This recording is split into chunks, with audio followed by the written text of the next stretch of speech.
বিছানার দুই দিকে দুইটি কাঠি, শিয়রের কাঠিটি রূপার, পায়ের দিকের কাঠিটি সোনার। রাজপুত্র শিয়রের কাঠি পায়ের দিকে নিলেন, পায়ের দিকের কাঠি শিয়রে নিলেন। রাজকন্যা উঠিয়া বসিলেন। কে আপনি? দেব না দৈত্য, দানব না মানব? এখানে কেমন করিয়া আসিলেন? পলাইয়া যান, পলাইয়া যান, এ রাক্ষসের পরি।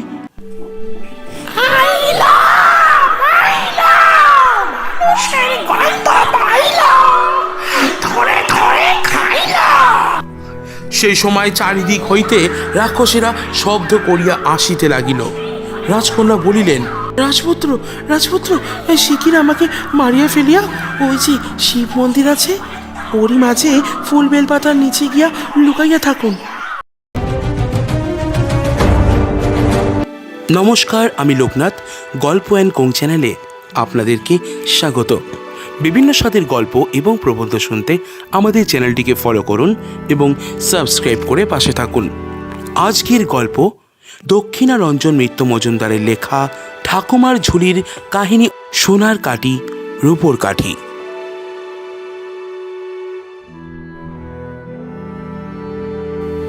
এক রাজপুত্র, এক মন্ত্রীপুত্র, এক সওদাগরের পুত্র আর এক কোটালের পুত্র, চারজনে খুব ভাব।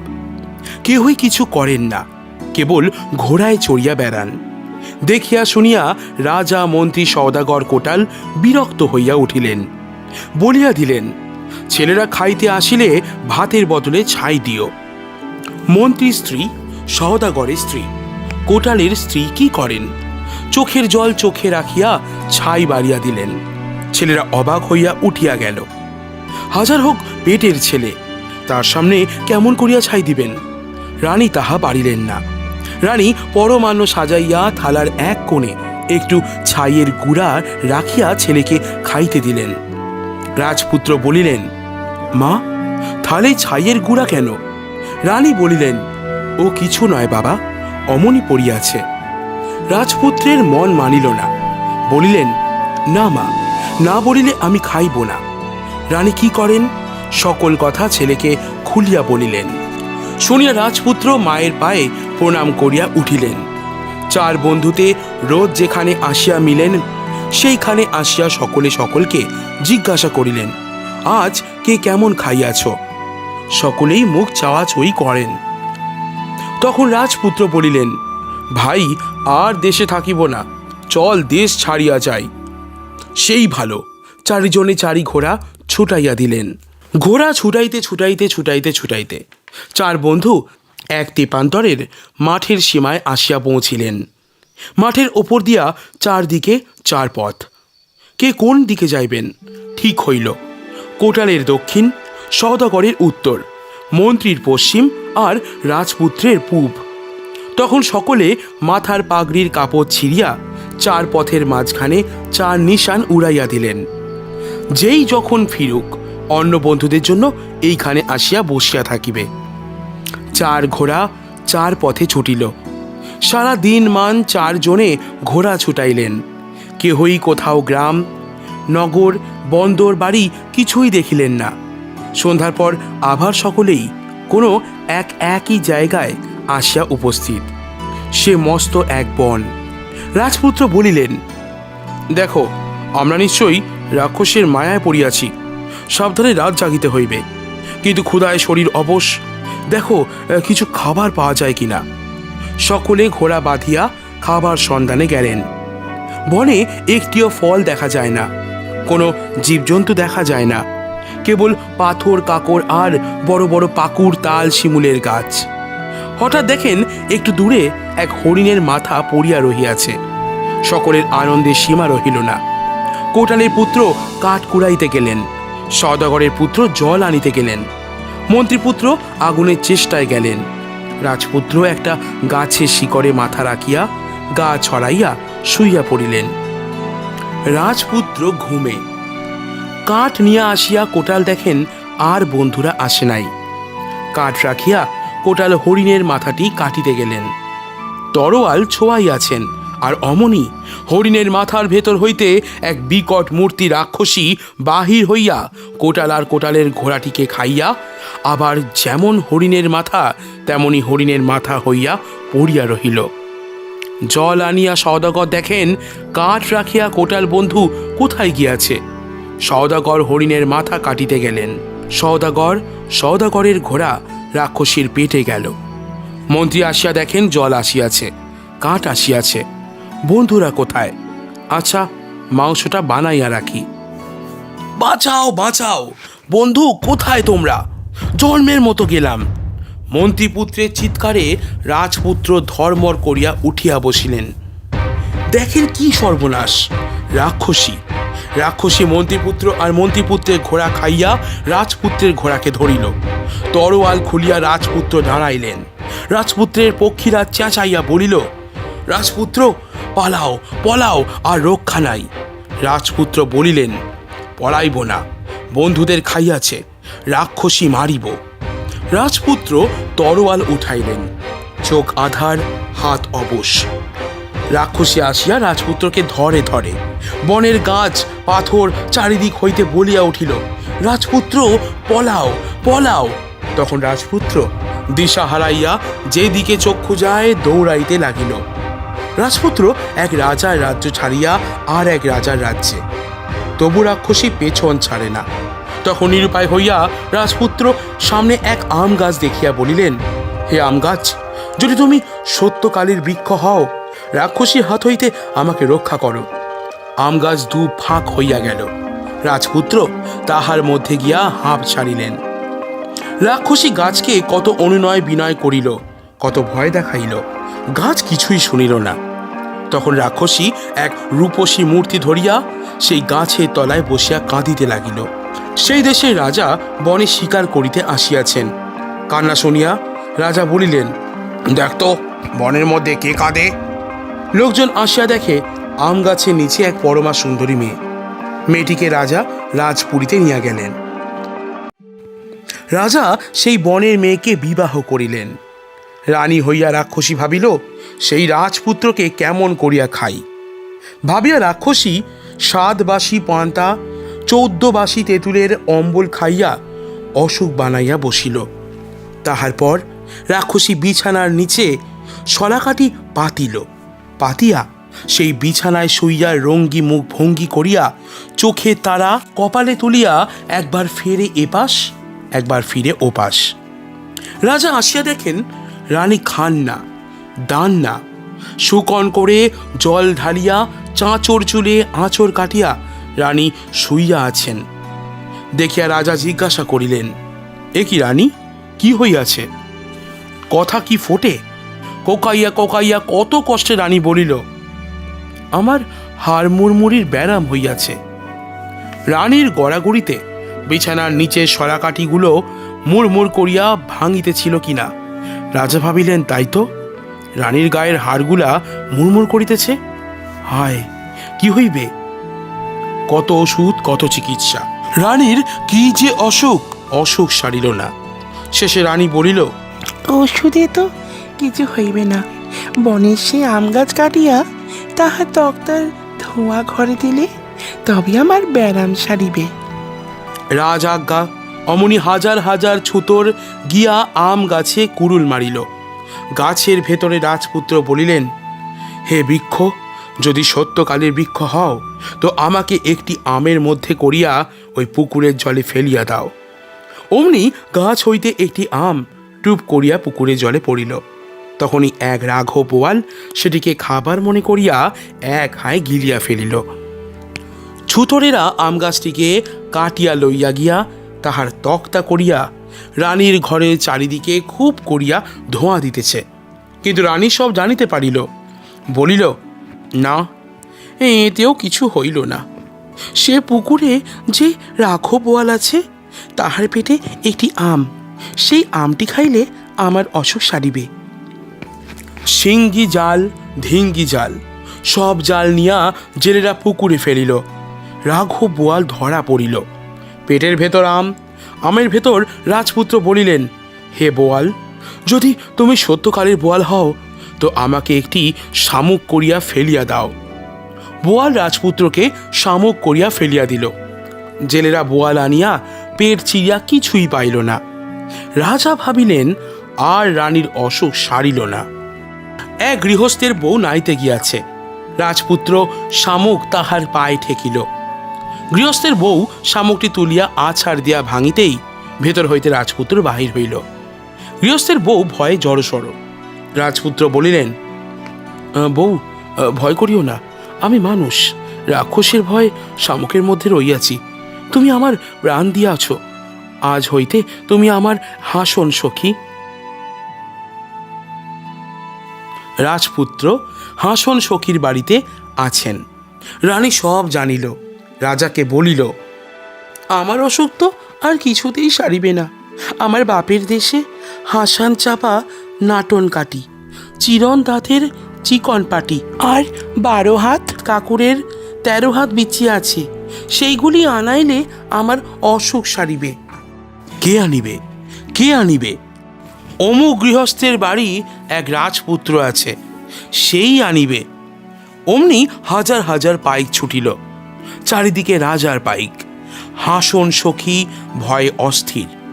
রাজপুত্র বলিল, হাসন সখী, আমারই জন্য তোমাদের বিপদ, আমি দেশ ছাড়িয়া যাই। বাহির হইতেই পাইকেরা রাজপুত্রকে ধরিয়া লইয়া গেল।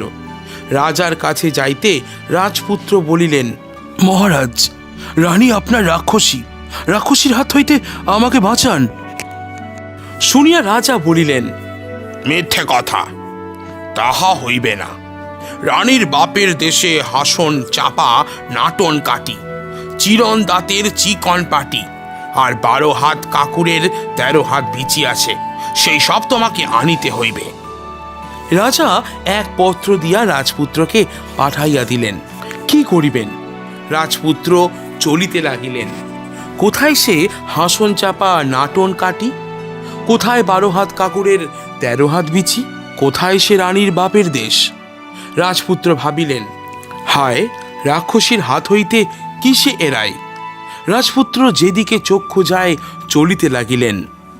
কতদিন কত রাত চলিতে চলিতে এক জায়গায় আসিয়া রাজপুত্র দেখেন এক মস্ত পুরী। রাজপুত্র বলিলেন, আহা, এতদিনে আশ্রয় পাইলাম। পুরীর মধ্যে গিয়া মানুষজন কিছু দেখিতে পান না। খুঁজিতে খুঁজিতে এক ঘরে দেখেন সোনার খাটে গা, রূপোর খাটে পা এক রাজকন্যা শুইয়া আছেন। রাজপুত্র ডাকাডাকি করিলেন, রাজকন্যা উঠিলেন না। তখন রাজপুত্র দেখেন বিছানার 2 দিকে 2টি কাঠি, শিয়রের কাঠিটি রূপার, পায়ের দিকের কাঠিটি সোনার। রাজপুত্র শিয়রের কাঠি পায়ের দিকে নিলেন, পায়ের দিকের কাঠি শিয়রে নিলেন।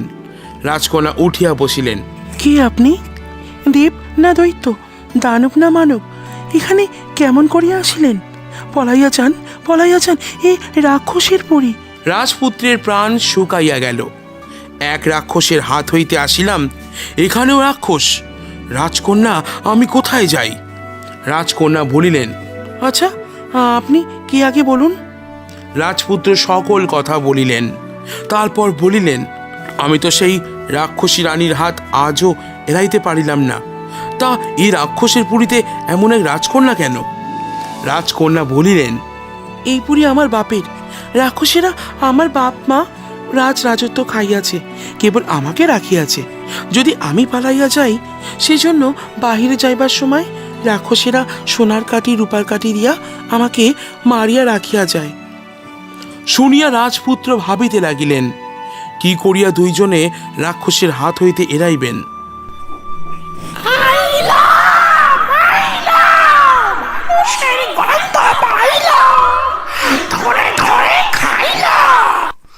সেই সময় চারিদিক হইতে রাক্ষসেরা শব্দ করিয়া আসিতে লাগিল। রাজকন্যা বলিলেন, রাজপুত্র, রাজপুত্র, শিগগির আমাকে মারিয়া ফেলিয়া ওই যে শিব মন্দির আছে, ওরই মাঝে ফুল বেলপাতার নিচে গিয়া লুকাইয়া থাকুন। আইলো মাইলো করিয়া রাক্ষসেরা আসিল। বুড়ি রাক্ষসী রাজকন্যাকে বাঁচাইয়া বলিল, নাতনি এলো, নাতনি। মানুষ মানুষ গন্ধ খায়, মানুষ আবার কোথায় রয়? রাজকন্যা বলিলেন, মানুষ আবার থাকিবে কোথায়? আমি আছি, আমাকে খাইয়ে ফেলো। বুড়ি বলিল, নাতনি এলো, তা কি পারবি? এই নে নাতনি, তোর জন্য কত খাবার এনেছি। নাতনিকে খাওয়াইয়া দাওয়াইয়া বুড়ি আর সকল রাক্ষস নাকে কানে হাঁড়ি হাঁড়ি সর্ষের তৈল ঢালিয়া নাক ডাকাইয়া ঘুমাইয়া পড়িল। রাজকন্যা আইর মাথার পাকা চুল তোলেন, আর ডেলা ডেলা এক এক উকুন দুই পাথরের চাপ দিয়া কটাস কটাস করিয়া মারেন। রাজকন্যার রাত এইভাবেই যায়। পরদিন আবার রাজকন্যাকে মারিয়া রাখিয়া রাক্ষসেরা চলিয়া গেল। রাজপুত্র বাহির হইয়া আসিয়া রাজকন্যাকে জিয়াইলেন। দুইজনে স্নান খাওয়া দাওয়া করিলেন। রাজপুত্র বলিলেন, রাজকন্যা, এইভাবে কতদিন থাকিব? আজ যখন বুড়ি আসিবে তখন দুই কথা ছল ভান করিয়া ওদের মরণ কিসে আছে তাই জিজ্ঞাসা করিও। আবার রাক্ষসেরা আসিলে রাজপুত্র শিব মন্দিরে গিয়া লুকাইলেন। রাজকন্যাকে খাওয়াইয়া দাওয়াইয়া বুড়ি খাটের ওপর বসিল। রাজকন্যা বলিলেন, আমি লো আই, কত রাজ্য ঘুরিয়া হাঁপাইয়া হুপাইয়া আইলি, আই একটু বাতাস করি, পাকা চুল দুগাছ তুলিয়া দি। ও মালো মালো কি? বুড়ি হাসিয়া চোখ দুইটা কপালে তুলিয়া বলিল, হ্যালো নাতনি, পাটা তো কটকট করছে, একটু টিপিয়া দিবি? হ্যাঁ, তা দেব না আইমা। হাড়ি ভরা সর্ষের তৈল আইর পায়ের ফাটলে দিয়া রাজকন্যা আইর পা টিপিতে বসিলেন। পা টিপিতে বসিয়া রাজকন্যা চোখে তেল দিয়া কাঁদেন। এক ফোঁটা চোখের জল বুড়ির পায়ে পড়িল। চমকিয়া উঠিয়া জল ফোঁটা আঙুলের আগায় করিয়া নিয়া জিভে দিয়া লোনা লাগিল। বুড়ি বলিল, নাতনি, তুই কাঁদছিস কেন? লো কেন লো, তোর আবার দুঃখ কিসের? রাজকন্যা বলিলেন, কাঁদি আইমা, কবে বা তুই মরিয়া যাইবি আর সকল রাক্ষসে আমাকে খাইয়া ফেলিবে। কুলার মতো কান নাড়িয়া মূলার মতো দাঁত বাহির করিয়া হাসিয়া আই বলিল, ওরে আমার সোনা নাতনি, মরদের কি মরণ আছে যে মরিব? এ পৃথিবীর মোদের কিছুতে মরণ নাই। কেবল ওই পুকুরে যে ফটিক স্তম্ভ আছে তার মধ্যে এক 7 ফোনা সাপ আছে। এক নিঃশ্বাসে উঠিয়া ওই সোনার তাল গাছের তাল পাত্র খাড়া পারিয়া যদি কোনো রাজপুত্র ফটিক স্তম্ভ ভাঙিয়া সাপ বাহির করিয়া বুকের ওপর রাখিয়া কাটিতে পারে, তবেই মোদের মরণ। তা মাটিতে যদি 1 ফোঁটা রক্ত পড়ে তো এক এক ফোঁটায় 7,000 হাজার করিয়া রাক্ষস জন্ম নিবে। শুনিয়া রাজকন্যা বলিলেন, তবে আর কি আইমা, তাকেও পারিবে না, তোরাও মরিবি না, আমারও আর ভাবনা নাই। আচ্ছা আইমা, অমুক দেশের রাজা রানী যে রাক্ষসী, তার আয়ও কিসে আইমা? আর হাসন চাপা, নাটন কাটি, চিরন দাঁতের চিকন পাটি, 12 হাত কাকুরের 13 হাত বিচি কোথায় পাওয়া যায় আইমা? আই বলিল, আছে লো নাতনি, আছে। যে ঘরে তোর বাপ থাকতো সেই ঘরে আছে, আর সেই ঘরে যে এক সুখ, তারই মধ্যে আমার মেয়ে সেই রানীর প্রাণ। কাউকে যেন কোষ দে নাতনি, সব তো আমি তোকেই দেবো। পরদিন বুড়ি সকল রাক্ষস নিয়া বাহির হইল। বলিয়া গেল, নাতনিল, আজ আমরা এই কাছেই থাকিব। যেদিন রাক্ষসেরা দূরের কথা বলে সেদিন কাছে কাছে থাকে, যেদিন কাছের কথা বলে সেদিন খুব দূরে দূরে যায়। রাক্ষসেরা চলিয়া গেলে রাজপুত্র আসিয়া রাজকন্যাকে বাঁচাইয়া সকল কথা শুনিলেন। তখনই স্নান টান করিয়া কাপড় চোপড় ছাড়িয়া শিব মন্দিরে ফুল বেলপাতা অঞ্জলি দিয়া রাজপুত্র নিঃশ্বাস বন্ধ করিয়া তাল গাছে উঠিয়া তালপত্র খাড়া পারিলেন। তারপরে পুকুরে নামিয়া ফটিক স্তম্ভ ভাঙিয়া দেখেন 7 ফণা সাপ, রাজপুত্র সাপ নিয়া ওপরে আসিলেন। পৃথিবীর সকল রাক্ষসের মাথা টন টন করিয়া উঠিল। যে যেখানে ছিল রাক্ষসেরা ছুটিয়া আসিতে লাগিল। আলু থালু চুল, এই লম্বা লম্বা পা, ছুরিতে ছুরিতে বুড়ি সকলের আগে ছুটিয়া আসে।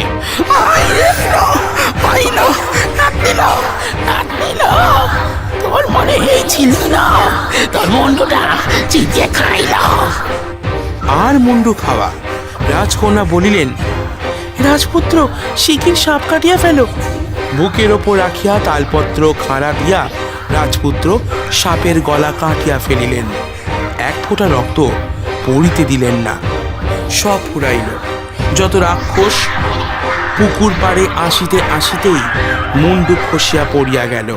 রাজপুত্র রাজকন্যা হাঁপ ছাড়িয়া ঘরে গেলেন। এক কুঠুরিতে হাসন চাপা নাটন কাটি, চিরন তাঁতের চিকন পাটি সব রহিয়াছে, আর এক সুখ পাখি ছটপট করিয়া চেঁচাইতেছে। সব লইয়া রাজপুত্র বলিলেন, রাজকন্যা আমার দেশে চলো। রাজকন্যাকে একখানে রাখিয়া রাজপুত্র রানীর ওষুধ আর সুখটি নিয়া রাজার কাছে গেলেন। মহারাজ, আর একবার সভা করিবেন, আমি রানীর অসুখ সারাইব। ভারী খুশি হইয়া রাজা সভা করিয়া বসিলেন। রাজপুত্র কাটি পাটি চাপা কাকুর সবাই রাখিলেন। সকলে দেখে কি আশ্চর্য। রাজপুত্র বলিলেন, মহারাজ, রানীকে নিজে আসিয়া এইগুলি নিতে হইবে। রানীর তো ওইদিকে হাড় মুড়মুড়ি গিয়া কলজে ধরফড়ি ব্যারাম হইয়াছে। ছেলেটা তো তবে সব নাশ করিয়া আসিয়াছে। আজ ওকে খাবো, রাজ্য খাবো। রাজ্য খা। সভার দুয়ারে রানী পা দিয়াছে, আর রাজপুত্র বলিলেন, ও রাক্ষসী, আমাকে খাবি? এই দেখ। রাজপুত্র খাঁচা হইতে সুখটিকে বাহির করিয়া এক টানে সুখের গলা ছিঁড়েন আর কি। রাক্ষসী বলিল, খাবো না, খাবো না, রাখ রাখ, তোর পায়ে পড়ি। রানীর মূর্তি কোথায়? দাঁত বিকরি রাক্ষসী। রাজপুত্র বলিলেন, দে আমার কোটাল বন্ধু দে, কোটাল বন্ধুর ঘোড়া দে, দে আমার সওদাগর বন্ধু দে, সওদাগর বন্ধুর ঘোড়া দে, মন্ত্রী বন্ধুর ঘোড়া দে, আমার ঘোড়া দে। রাক্ষসী হোয়াক হোয়াক করিয়া একে একে সব উগরিয়া দিল। তখন রাজপুত্র বলিলেন, মহারাজ, দেখিলেন রানী রাক্ষসী কিনা? সুখের গলা ছিঁড়িল। রাক্ষসী গ্যা গ্যা করিয়া মরিয়া পড়িয়া গেল। রাক্ষসীর মরণ, মরিতে মরিতেও মরণ কামড়ি। রাজার সিংহাসন ধরিয়া টান মারে আর কি। সার সার করিয়া রাজা বাঁচিয়া গেলেন। ঘাম দিয়া সকলের জ্বর ছাড়িল। রাজা বলিলেন, ধন্য তুমি কোথাকার রাজপুত্র? যত ধন চাও ভাণ্ডার খুলিয়া নিয়া যাও। রাজপুত্র বলিলেন, আমি কিছুই চাই না। এতদিনে রাক্ষসীর হাত হইতে সকলে বাঁচিলাম, এখন আমরা দেশে যাইব। রাজা শুনিলেন না। ভাণ্ডার খুলিয়া সকল ধন রত্ন বাহির করিয়া দিলেন। রাজকন্যাকে লইয়া রাজপুত্র, রাজপুত্রের 3 বন্ধু দেশে গেলেন। পৃথিবীতে যত রাক্ষস জন্মের মতো ধ্বংস হইয়া গেল। দেশে গিয়া রাজপুত্রেরা বাপ মায়ের আদরে সুখে দিন গণিতে লাগিলেন। শুনছিলেন দক্ষিণারঞ্জন মিত্র মজুমদারের লেখা গল্প সোনার কাঠি রূপোর কাঠি। বিভিন্ন স্বাদের গল্প ও প্রবন্ধ শুনতে আমাদের চ্যানেলটিকে ফলো করুন এবং সাবস্ক্রাইব করে পাশে থাকুন। দেখা হচ্ছে আবার আপনাদের সাথে আরও একটি নতুন গল্প নিয়ে। ভালো থাকবেন আপনারা সবাই।